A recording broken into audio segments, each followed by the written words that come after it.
Hello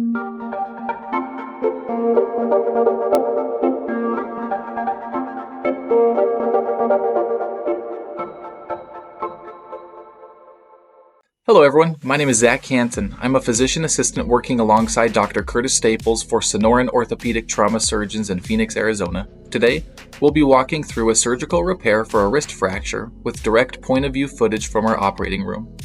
Here, we see various x-rays of fractured wrists. With the bone broken and with obvious deformity, the goal of surgery is to restore proper anatomic alignment to allow for full function of the wrist joint long-term. We begin with an incision on the palm side of the wrist. Given the engineering of the surgical plates used for fixation, this approach gives us great access to the fracture site. Following incision, we gently dissect through the tissues. We use forceps and scissors to begin this process. Additionally, we use an electrocautery knife to coagulate bleeding vessels to minimize blood loss. The goal of dissection is to protect muscle, tendon, and vessels as we approach the bone.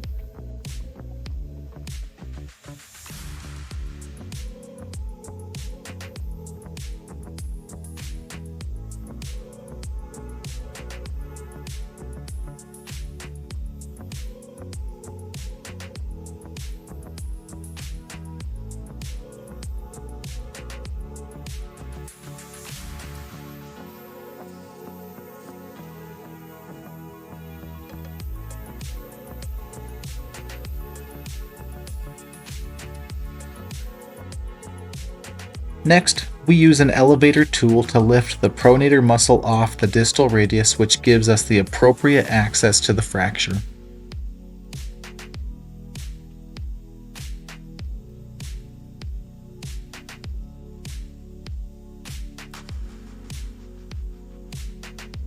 Once we are down to bone, we disimpact the fractured segments that were crushed during the patient's injury. This helps to restore the length and alignment of the bone for us to secure with plate and screws. With the fracture aligned, we position the metal plate along the bone. This plate acts like a sturdy bridge to hold everything in place while it heals. We check under X-ray imaging to make sure that we like the positioning of the plate on the bone. If the alignment is acceptable, we insert a few temporary wires to hold our placement.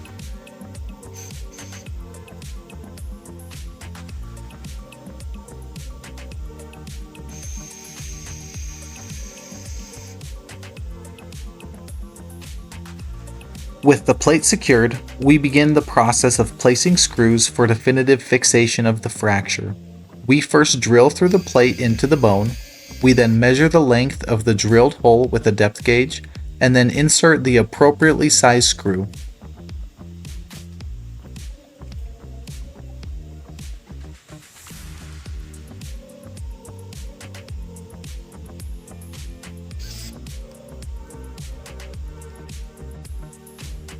We repeat this process of drilling, measuring, and inserting screws until we've got solid fixation all along the distal part of the fracture.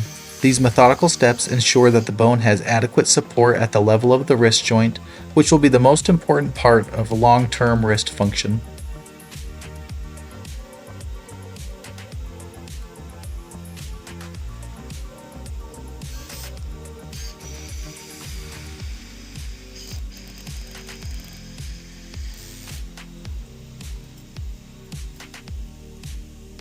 With the distal side of the fracture secure, we shift to the proximal end of the bone to fixate the plate. Same steps are performed: drilling, measuring, and placing screws.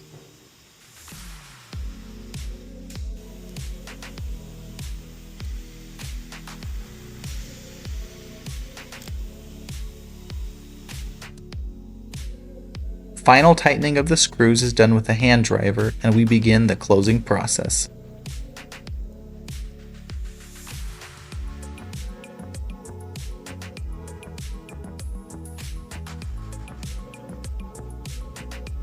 We irrigate the incisional area with saline to remove debris to minimize infection risks.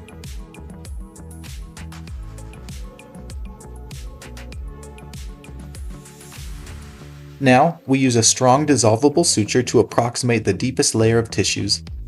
This stitch layer helps to fortify the wound as it heals. This stitch will degrade over time and will not need to be removed. The closing process is meticulous. The wrist will swell after surgery, and this deep layer of suture ensures that the incision heals properly.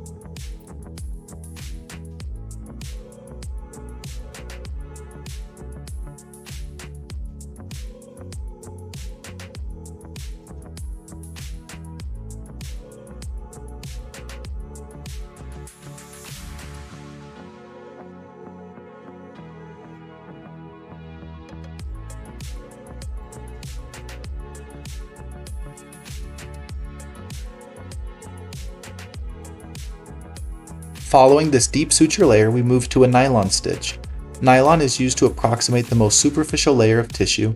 This suture is not dissolvable. We generally leave these stitches in place for 2 to 3 weeks to allow for mature healing of the incision.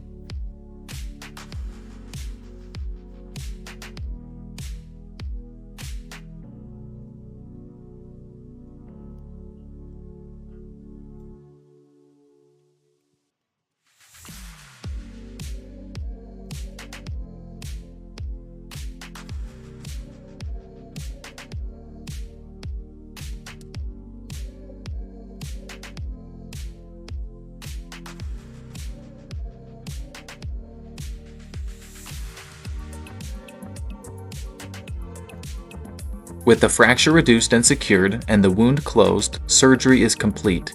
Here are some intraoperative x-rays demonstrating the intricate work performed to restore alignment and function of the wrist. Thanks for watching this inside look at an open reduction and internal fixation for a distal radius fracture. Make sure to subscribe for more point of view surgical insights from the Orthopedic Trauma OR.